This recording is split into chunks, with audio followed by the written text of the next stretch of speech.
నేనంటే ఇష్టం లేకపోతే నాతో మాట్లాడకు, నా నెంబర్ బ్లాక్ చేసుకో, అంతేకాని ఇష్టం లేకపోయినా ఉన్నట్లు నాతో నటించకు. ఒకరి జీవితంలో మనం ఎంత ముఖ్యమనేది వాళ్ళు మనకిచ్చే సమయాన్ని, మాట తీరు బట్టి తెలుస్తుంది. నాకిప్పుడే తెలిసింది నీ లైఫ్ లో నీకు ఇంపార్టెన్స్ కాదు అని.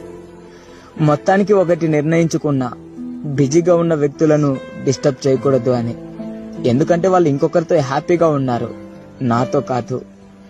నా వల్ల నువ్వు బాధపడాల్సిన అవసరం లేదు.